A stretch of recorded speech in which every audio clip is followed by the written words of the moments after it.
नमस्कार दोस्तों, मैं रोहित छिल्लर स्वागत करता हूं आप सभी का आपके अपने YouTube चैनल छिल्लर सट। फ्रेंड्स, अपना जो चल रहा है लगातार आप सभी को पता है क्लासेस चल रही हैं, लेकिन आप शेयर है उसको नहीं करते हो क्योंकि डेली आपने देखा होगा मंडे टू सैटरडे आपकी 8 PM आती है आपकी शाम को रीजनिंग और दोपहर 1 PM आती है आपकी मैथ को, जो अपना दिल्ली पुलिस हेड कांस्टेबल जिसकी आप सभी को पता है कि 17 मई से वैकेंसी है वो आने वाले और कितना ज्यादा इसमें कंपटीशन भी रहने वाला क्योंकि पोस्ट बहुत ज्यादा अच्छी है। कहीं भी बाहर आपकी ड्यूटी नहीं होती है, सिर्फ आपके जो सेंटर है यानी दिल्ली है उसके अंदर अंदर ही आपकी जो ड्यूटी है वो होती है, यानी दूर आपका ट्रांसफर नहीं होता। तो मतलब ये है कि फॉर्म बहुत ज्यादा आपके यहाँ पे लगने वाले हैं। तो उसी चीज को देखते हुए देखिए 17 मई को आपको पता है, 17 को नहीं तो 18 को आ जाएंगे, लेकिन 17 मई को जब आपका कैलेंडर के अनुसार दे रखा है और सितंबर में आपका पेपर, तो आप अभी क्या सोचते हो कि 4-5 महीने तो आराम से है। ठीक है, 4-5 महीने आराम से हैं, फिर आप उसी तरह पढ़ने की कोशिश करते हो, यानी धीरे के अभी नहीं फॉर्म आ जाने दो फिर पढ़ेंगे, फिर फॉर्म की लास्ट डेट तक देखेंगे कि अभी लास्ट डेट आ गई अब पढ़ेंगे। इस तरह चीजें हैं, टाइम है वो निकलता जाता है। लेकिन यदि आपने अभी से शुरुआत इसकी कर दी, यानी जिसको पता है कि मुझे ये फॉर्म भरना है तो उसको तो शुरुआत भाई जरूर कर देनी चाहिए, और अभी क्या अभी से पहले भी कर देनी चाहिए। जैसा हम यहाँ पे रेगुलर आपके लिए लेकर आ रहे हैं, 1 PM आपकी मैथ की क्लास, सारे टॉपिक हैं वो आपको मैं यहाँ पे क्लियर करा दूंगा, मैथ के और रीजनिंग के। वैसा आप ये है कि जरूर क्लासें हैं वो ले। क्लासें ये है कि 1 PM 8 PM आती है, जरूरी नहीं आप इसी टाइम पे लें, जब जो आपने शेड्यूल बना रखा है अपना उसके अकॉर्डिंग आप जो ये क्लासें हैं दो, इनको आप मैनेज कीजिए। लेकिन लगातार है वो आप पढ़िए ताकि आपका सिलेबस है वो आपका पूरा हो सके। चलिए, हमारा जो है पहला चैप्टर हमने क्लियर कर दिया है, उम्मीद करता हूं सबको समझ में आया होगा। आज का जो चैप्टर है साफ यहाँ पे भी दिखाई दे रहा है आपको, कौन सा है, प्रॉफिट और आपका लॉस। सभी एग्जाम में आपका बहुत ज्यादा महत्वपूर्ण होता है, सभी एग्जाम की बात कर रहा हूं, ये नहीं कि अकेले दिल्ली पुलिस की। बहुत ज्यादा आपको प्रॉफिट और लॉस सारे आप कह सकते हो कि इसी पे चीजें हैं वो आपकी टिकी होती है। कभी आपको प्रॉफिट होता है, कभी किस चीज में लॉस होता है, तो उसी चीज को हम समझने वाले हैं आज बिल्कुल। और दूसरी बात, एक भी चीज हम यहाँ पे किससे फॉर्मूले से नहीं करने वाले हैं, क्योंकि फॉर्मूला हमने देखी 10th तक +2 तक बहुत पढ़ लिए। उनसे क्या होगा कि फॉर्मूला होता है इस क्वेश्चन का अलग फॉर्मूला होता है, इस क्वेश्चन का अलग फॉर्मूला। लेकिन यदि आपने इसका कॉन्सेप्ट या फिर लॉजिक आपने समझ लिया कि चीजें कैसे आती हैं, तो आपके पास चाहे क्वेश्चन किसी भी टाइप का आ जाए आप उसको आसानी से कर पाओ। ठीक है, तो जरूरी है कि आप उसके पीछे जो उसका कॉन्सेप्ट होता है, लॉजिक होता है, उस चीज पे अपनी पकड़ है वो बनाओ। और अभी आपके पास टाइम है, इसीलिए आपको कहता हूं कि ये सारी चीजें हैं अभी से शुरुआत कर दो ताकि बाद में आपको दिक्कत ना आए। तो चलिए शुरू करते हैं अपना, जैसे प्रॉफिट एंड लॉस। सबसे पहले जानते हैं इसका जो कॉन्सेप्ट है, लॉजिक है, उस चीज को।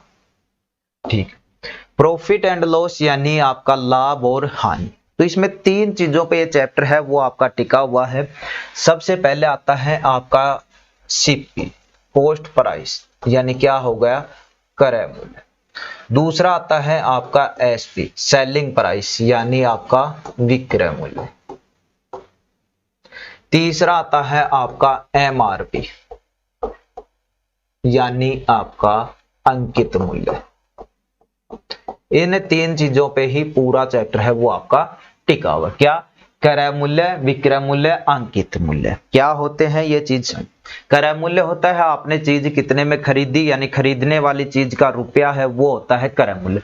और ध्यान रखना, देखिए आप कोई भी चीज खरीदते हो वो तो आपके लिए अपने आप में 100% है, तो हमेशा जो क्रय मूल्य है वो कितना होगा, 100% होगा, जब तक क्वेश्चन में एक्स्ट्रा लाइन ना कही जाए। ठीक है, तो क्रय मूल्य हो गया आपका। जैसे ये विक्रय मूल्य होता है आप उस चीज को कितने में बेच रहे हो, चाहे आप कम में खरीद कर ज्यादा में बेचो या ज्यादा में खरीद कर कम में बेचो। तो इस चीज का मतलब क्या है, कम में खरीद कर ज्यादा में बेचो और ज्यादा में खरीद कर कम बेचो। इस चीज का मतलब होता है कि जो आपका लाभ और हानि होने वाला है जो आपका लाभ और हानि होने वाला है वो किस पे डिपेंड करता है, वो डिपेंड करता है क्रय मूल्य और विक्रय मूल्य। ठीक है, यानी यदि आपने 100 में खरीदकर 120 में बेची चीज तो आपको वो लाभ होगा, आपने 100 में खरीदकर 80 में बेची तो आपको हानि होगी। यानी सिंपल भाषा में कहूं तो आपको लाभ और हानि है वो किस टर्म पे होता है, क्रय मूल्य और विक्रय। तो ये क्यों लिखा है, ये इसलिए लिखा है, देखिए ये क्या होता है, एमआरपी। एमआरपी यानी अंकित मूल्य। अंकित मूल्य यानी उस पे हम जो अपनी मर्जी से, आप जैसे कोई बड़ी कंपनी है तो वो अपनी मर्जी से उस पे एक आपने देखा होगा टैग है वो लगा देता है, ऐसा उस पे लिखा होता है कभी कभार 999, और भी महंगी है तो 9999, 449, इस तरह के टैग आपने देखे होंगे। तो वो जो पर्ची होती है, लगी होती है अपनी देसी भाषा में पर्ची, वो क्या होता है, एमआरपी होता है। तो उसका जो है जरूरत क्यों पड़ी उसके देखिए चीज। एमआरपी होता है जैसे आपने क्रय मूल्य तो है अपने आप में 100% है, एमआरपी होता है कि उस पर्ची पे कितना लिखा हुआ है वो एमआरपी। तो जी फिर इन दोनों का क्या मतलब हुआ, देखिए एमआरपी कुछ भी लिखा होता है जरूरी नहीं चीज उतने पे ही मिले, उसमें क्या किया जाता है, उसमें थोड़ा सा आपको कभी कभार क्या होता है डिस्काउंट, कभी कभार पहले होता था, अब तो आप सभी को पता है हर दिन यानी प्रत्येक दिन आपका डिस्काउंट चला रहता है। डिस्काउंट बोले तो इस पे कितने छूट है, और शुद्ध हिंदी में बोले तो आपका क्या है, बट्टा। यानी एमआरपी और विक्रय मूल्य के बीच क्या चीज होगी आपकी, डिस्काउंट। पूछे डिस्काउंट के बीच जो होता है एमआरपी और विक्रय मूल्य। लाभ और हानि किसके बीच होता है, क्रय मूल्य और विक्रय मूल्य। आपने जरूर देखा होगा, देखिए 100 रुपए की आपकी कोई चीज है, आपने देखा कि अंकित मूल्य उस पे 160 रुपए लिखा हुआ है, ठीक है, फिर आपको कुछ छूट वगैरह देकर उस चीज को आपको 130 में बेचा जा रहा है। तो आपसे पूछे यहाँ पे कि आपको लाभ कितना हुआ, तो आप बताओगे 100 रुपए की चीज थी 130 में आपने बेची, कितने रुपए का लाभ हुआ, कितने रुपए का लाभ हुआ, 30 रुपए का। यानी लाभ और हानि किस पे हुआ है, क्रय मूल्य और विक्रय। अब आपसे पूछे कि ये आपने छूट कितनी दी, तो छूट होती है वो कितने की होती है, अंकित मूल्य और विक्रय मूल्य। आपने चीज कितने बेची है, 130, पर्ची पे आपने कितना लिखा हुआ था 160, यानी आपने छूट कितने रुपए की दी है, 30 रुपए की। तो ये दोनों चीजें आपको समझ में आनी जरूरी है कि लाभ और हानि कहाँ होता है और डिस्काउंट होता है वो कहाँ होता है। अब देखिए इसका क्यों जरूरत पड़ी, सारी चीजें देखिए आपने देखा होगा जब भी कहीं जाते हो, देखिए कुछ चीज है सिंपल ही लेकर चलते हैं, 1000 रुपए की कोई चीज है, ठीक है, कहीं पे जाते हो दुकानदार के पास, मान लो जैसे एक दुकान में गए, 1000 रुपए की चीज थी दुकानदार के लिए, वो आपको इसमें कुछ फायदा कमाकर आपको बेच रहा है कितने में, 1100 रुपए में बेच रहा है। लेकिन आप जैसे ही आपने 1100 सुने, आप उसमें से कम कराने की कोशिश करो, ये नहीं है कि पूरे के पूरे 1100 ही वहां पे दे दो।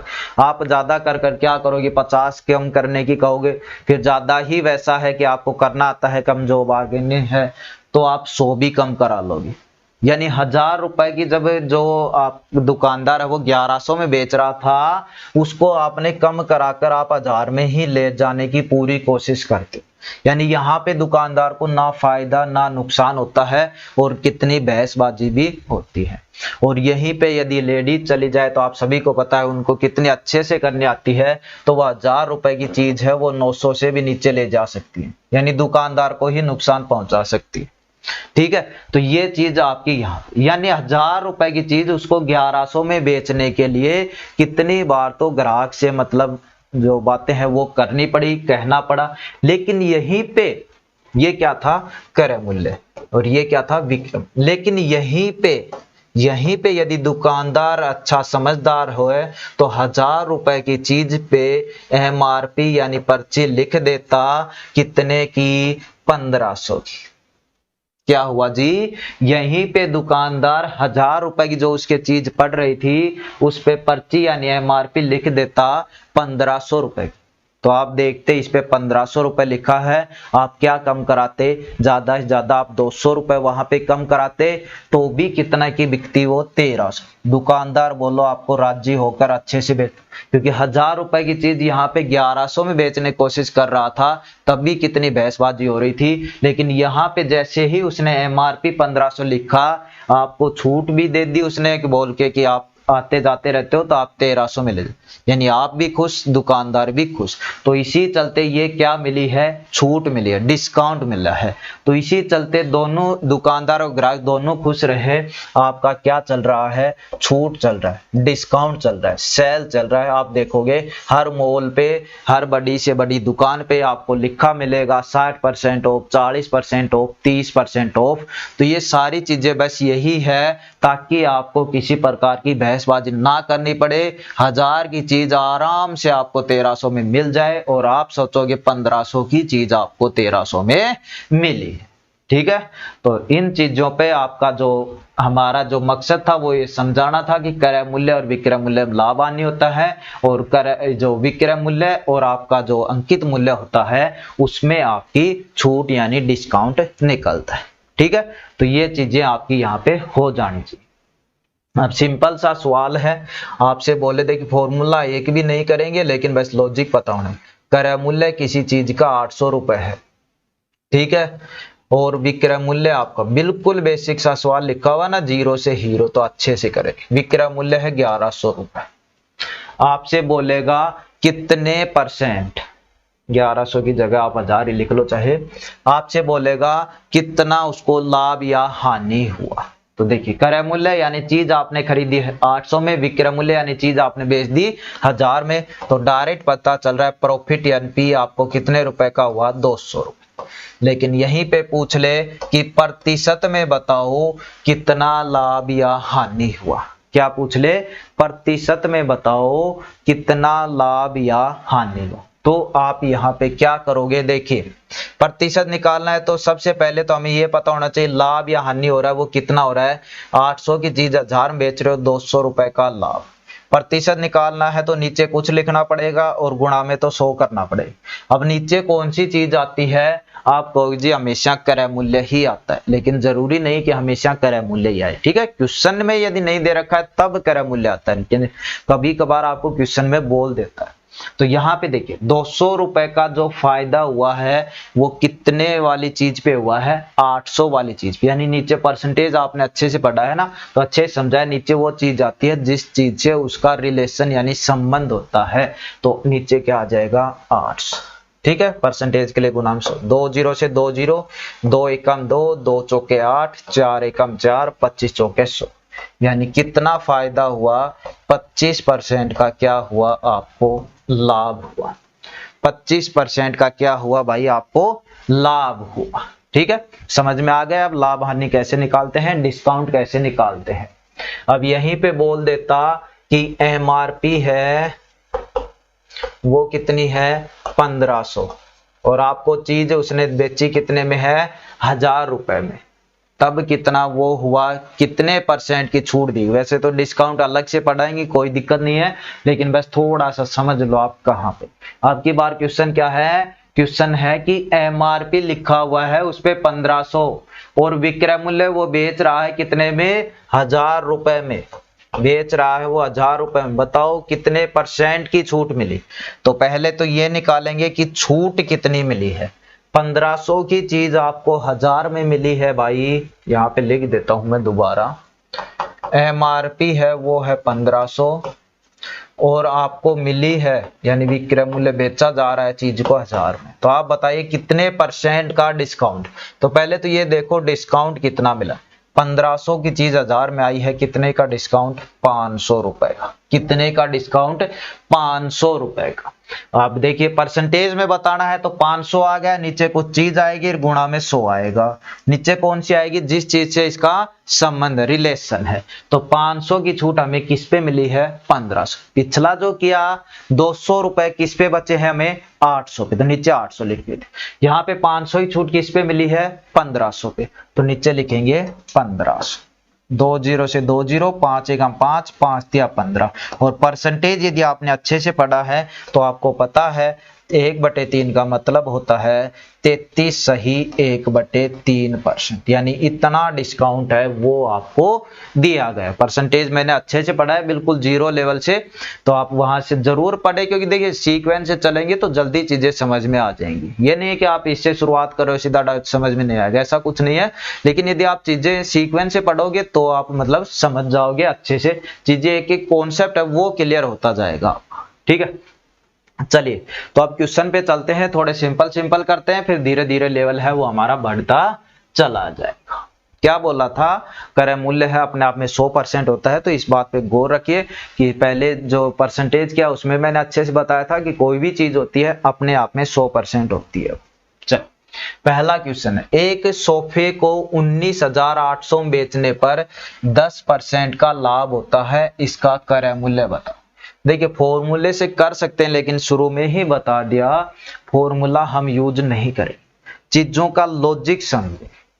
एक सोफे को कितने बेच रहा है, 19,800 में, ठीक है, इस इतने रुपए में बेच रहा है तो उसको हो रहा है 10% का लाभ। चल मान के चलो चीजें नहीं दे रखी कि कितने बेच रहा है, ये बोल रहा है सिर्फ 10% का लाभ, तो आप क्या करोगे, जिस 100% में खरीदा 10% का लाभ, यानी कितने में बेच रहा है 110, यानी 100 रुपए की चीज कितने बेच रहा है 110। यहाँ परसेंटेज लगा रहे हो तो यहाँ भी लगा लो, यदि वहां नहीं लगा रहे तो यहाँ भी मत लगाओ, कोई दिक्कत नहीं। यानी 100 रुपए की चीज 110 में मिल रही है तो 10% का लाभ हो रहा है। ठीक है, तो यहाँ पे आपने देखा जी 10% का लाभ होता है तो चीज कितने में बिकती है, 110% में।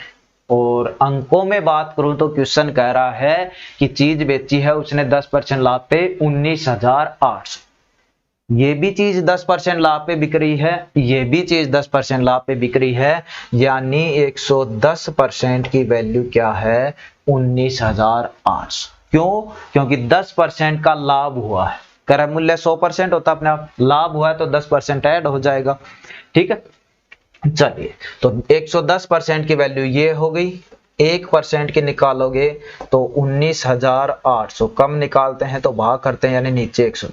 पूछा क्या है, वस्तु का क्रय मूल्य, क्रय मूल्य क्या होता है अपने आप में 100%, तो वैल्यू किसकी चाहिए 100% की, तो गुणा में 100, काट देंगे भाई 1 0 से 1 0, 11 से कट जाएगा शायद, ये 11 कम 11, 8 बचे, 11 8 88, 2 0, 1800 के आगे 10 यानी 3 0 लग जाएंगे। कितने का क्रय मूल्य है, 18,000 का। वस्तु का जो सोफे का क्रय मूल्य है वो कितना है, 18,000 रुपए। ठीक है, समझ में आ रही है ना चीजें, ये नहीं है कि देखिए समझ में ना आए, बाई चांस पहली बात तो आ जाएगा, ना आए तो कमेंट कर दिया करें ताकि चीजें आपकी अगले जो सेशन क्लास होता है उसमें क्लियर हो जाए। वैसे आपसे ये है कि यदि ये वीडियो अच्छा लगता है, क्लास अच्छी लगती है तो लाइक जरूर करा करें, चैनल पे पहली बार है चैनल को सब्सक्राइब कर लें, क्योंकि आप सभी को पता है रेगुलर क्लासें वो आ रही हैं, और अपने दोस्तों के साथ यानी जो पढ़ने वाले हैं जिनको ये फॉर्म भरना है उनके साथ जरूर इस वीडियो को शेयर करें ताकि हमें भी लगे कि आप पढ़ रहे हैं। चलिए नेक्स्ट, एक कुर्सी को एसएससी परीक्षा में पूछा गया है, दिल्ली पुलिस का एसएससी ही लेने वाली है परीक्षा, तो ध्यान दे लो। एक कुर्सी को 720 रुपए में बेचने पर दुकानदार को 25% हानि होती है। ठीक है, तो वही है, वह इस कुर्सी को कितने रुपए में बेचे कि इस पर 25% का लाभ हो। यानी एक बार चीज में परसेंटेज वाली यहाँ पे सोल्व कर लेते हैं, बाकी देख लेंगे कौन सा उसमें दे रखा है। ठीक, देखिए दो चीजें, क्रय मूल्य आपका अपने आप में कितना है 100%। पहला बोल रहा है 25% की हानि, 25% की हानि तो वस्तु कितने बेचेगा 75%। अगला बोल रहा है कितने रुपए में बेचे कि 25% का लाभ हो, तो कितने में बेचेगा 125%। ये चीजें निकाल ली हमने तीनों परसेंटेज के हिसाब से। ठीक है, पहले क्रय मूल्य 100%, पहली लाइन आई 25% हानि होती है, हानि में बेचेगा तो 75%। फिर अगली लाइन आई कितने रुपए में बेचेगा 25% का लाभ हो, तो 125% में बेचेगा। ठीक है, अब देख लो क्वेश्चन में कौन सा दे रहा, देख, एक कुर्सी को 720 रुपए में बेचने पर दुकानदार को 25% की हानि होती है। हानि यहाँ पे हो रही है भाई, यानी 75% की वैल्यू दे रखी है इसने 720, क्योंकि ये भी 25% हानि है, ये भी 25% हानि है। ठीक है, तो 75% कितना हो गया 720। 1% निकालेंगे तो कितना हो गया 720 बटे में 75। चाहिए क्या, ये बोलता वस्तु का क्रय मूल्य बताओ, क्या निकालता 100%। पूछ क्या रहा है कितने रुपए में बेचे कि 25% का लाभ हो। 25% लाभ वाली कौन सी चीज, ये, यानी 125% की वैल्यू निकाल, ये निकालोगे तो गुणा में कितना आ जाएगा 125। काट देंगे भाई, देखिए 25 से ही कट जाएगा, पहाड़ा आता है तो 25 दिया 75, 25 पंजे 125, और आगे काटोगे तो 3 से कट जाएगा, 3 एकम 3, 3 दूनी 6, 4 तिया 12, 0। 240 को 5 से गुणा करो भाई, 5 दूनी 10 और 2 1200, यानी उससे यदि कितने रुपए में बेचे 25% का लाभ हो तो 1200 रुपए में बेचे, तब जाकर उसको 25% का लाभ हो, तब जाकर उसको 25% का लाभ हो। ठीक है, कहीं भी फॉर्मूले का यूज नहीं है, बेस्ट चीजों का लॉजिक समझो, परसेंटेज के हिसाब से अपनी चीजें निकालो, फिर देख लो कौन सा क्वेश्चन में दे रखा है। तो बिल्कुल अच्छे से बेसिक से और धीरे धीरे समझा रहा हूं ताकि चीजें आपको क्लियर हो जाए, एकदम जो शुरुआत से पढ़ रहे हैं उनको भी चीजें समझ में आए। चलिए नेक्स्ट क्वेश्चन देखिए क्या बोल रहा है, यदि किसी वस्तु को 5% हानि की अपेक्षा 10% लाभ पर बेचा जाता है तो विक्रेता को 75 रुपए अधिक मिलते। वस्तु का क्रय मूल्य बताओ। तो पहले चीज निकाल लेते हैं परसेंटेज। देखिए परसेंटेज यानी 100% है क्रय मूल्य अपने आप, 5% हानि की अपेक्षा, 5% हानि तो होती तो कितने में बेचता 95 में। 10% लाभ पर बेचा जाए, 10% लाभ पर बेचना होता तो कितने में बेचता 110। अब चीज समझिए क्या कह रहा है, बोल रहा है 5% हानि की अपेक्षा, मतलब ये ना कर 10% लाभ पर बेचता।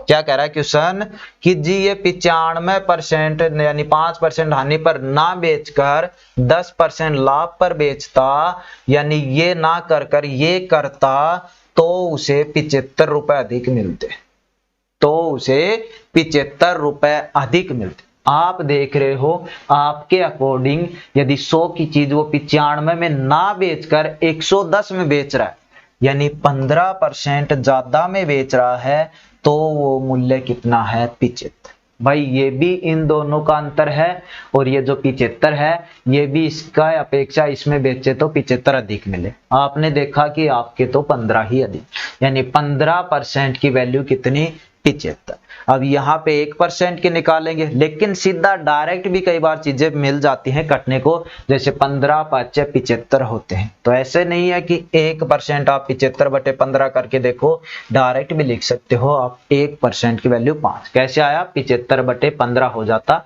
5। पूछा क्या है वस्तु का क्रय मूल्य बताओ। क्रय मूल्य कितना होता है 100%।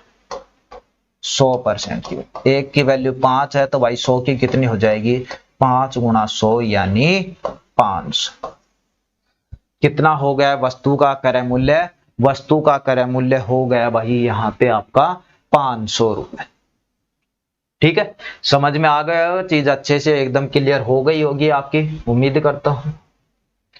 चलिए नेक्स्ट क्वेश्चन है, देखिए थोड़ा सा अलग, परसेंटेज की जगह बस थोड़ा सा घुमाया है इसने, लेकिन लॉजिक आता है तो आप कर लोगे आराम से। एक व्यक्ति ने कोई पुस्तक 891 में बेचकर लागत का 1/10 लाभ कमाए।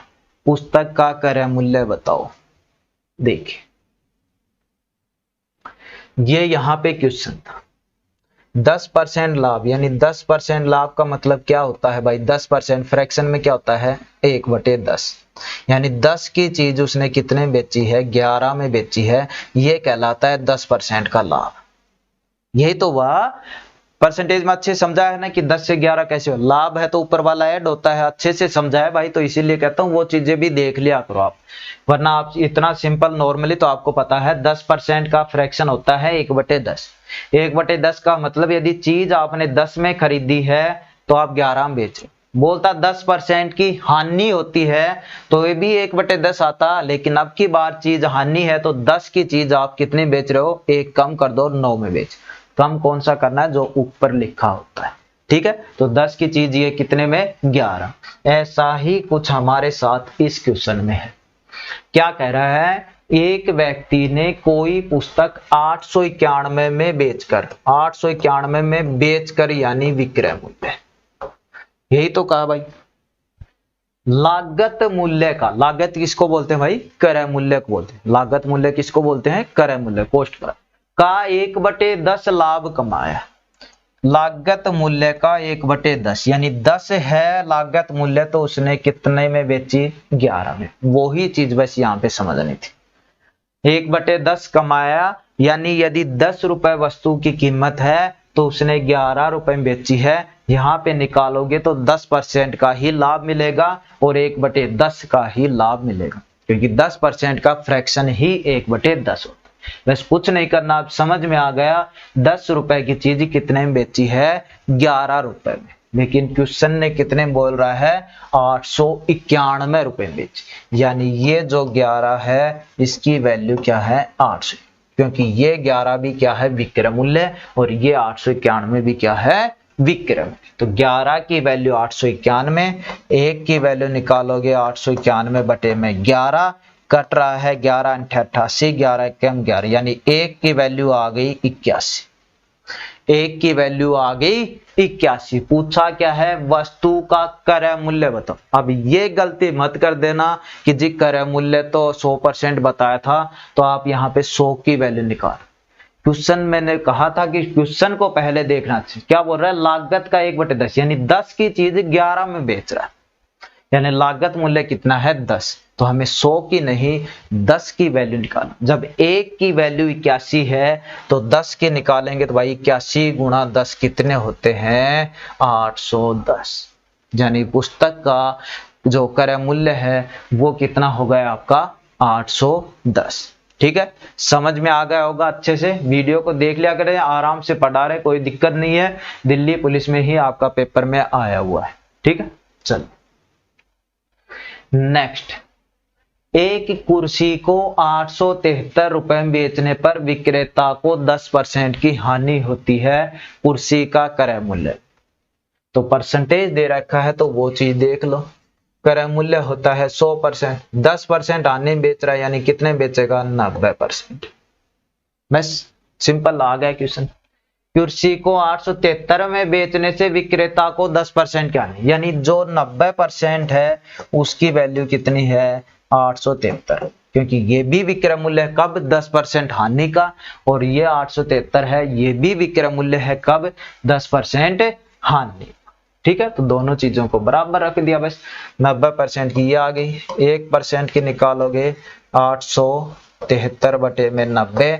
चाहिए क्या, चाहिए वस्तु का कर, कुर्सी है, कुर्सी का क्रय मूल्य। क्रय मूल्य कितना है, 100% है, तो गुणा में आपका 100 हो जाए। 0 से 0, 9 से काटेंगे भाई कट जाएगा, 9 6 54, 9 7 63, 9 8 72, 9 9 81 और 9 7 63, 97 गुना 10 कितने आ गए, 970।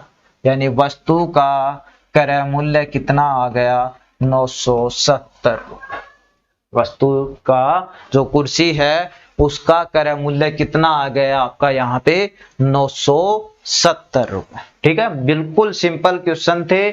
अब धीरे धीरे है लेवल है वो अपना यहाँ पे बढ़ाएंगे। एसएससी की परीक्षा में ही ये आपका आया हुआ है। क्या दे रखा है, देखिए आप सिंपल दे रखे थे, आपकी बात थोड़ा सा बस घुमा दिया है आपको। किसी वस्तु के क्रय मूल्य तथा विक्रय मूल्य का अनुपात 20:21 है, उस पर लाभ प्रतिशत कितना, ये आपको बताना है। ठीक है, चलिए क्या बात हुई यहाँ पे देखिए, वस्तु का क्रय मूल्य और विक्रय मूल्य, ये क्रय मूल्य ये विक्रय मूल्य। अनुपात दे रखा है क्रय मूल्य और विक्रय मूल्य का 20:21। अब मैंने आपको चीज अच्छे से बताई है कि जब अनुपात में चीजें मिले आप वही चीज मान लो, यानी अनुपात क्रय मूल्य और विक्रय मूल्य 20:21 दे रखा है तो आप यही मान लो कि क्रय मूल्य 20 रुपया है, विक्रय मूल्य 21 रुपया है। ठीक है, यही मान लो। बोल रहा है उस पर लाभ प्रतिशत 20 रुपए क्रय मूल्य यानी आपने 20 में खरीदी, 21 विक्रय मूल्य यानी आपने 21 में बेच दिया। कितने का लाभ हुआ? 1 रुपए का। लेकिन ये बोल रहा है प्रतिशत में बताओ। ठीक है, तो 1 रुपए का लाभ कितने पे हुआ है? नीचे कौन सा आएगा? क्रय मूल्य। क्रय मूल्य कितना है? 20 और परसेंटेज के लिए गुणा में 100। तो 20 पंजे 100 होते हैं, इतना तो नॉर्मल आपको पता है। और 5 और 1 को गुणा किया तो कितना आ गया? 5% का लाभ। कितना आ गया? 5% का लाभ आया। ठीक है, कितना आ गया? 5% का लाभ आया। चलिए, अब एक क्वेश्चन आपके लिए मैं आपको यहां पे देता हूं जिसको आपको करना है। क्या है? देखिए, बोल रहा है किसी वस्तु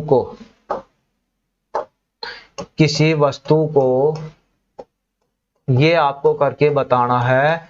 किसी वस्तु को 5% लाभ की अपेक्षा 10% लाभ पर बेचा जाए, 10% लाभ पर बेचा जाए तो 45 रुपए का फायदा होता है। तो 45 रुपए का फायदा होता है या 45 रुपए अधिक मिलते हैं। वस्तु का क्रय मूल्य बताओ।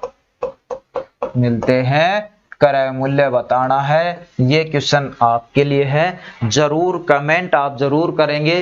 देखिए आपका है, आपके हिसाब से ऑप्शन भी दे देता हूं मैं। 700, 800, 900, इनमें से कोई नहीं, ये ऑप्शन है। तो ये क्वेश्चन आपके लिए है और उम्मीद करता हूं ये चीज जो बेसिक कॉन्सेप्ट है वो चीजें समझ में आई होगी।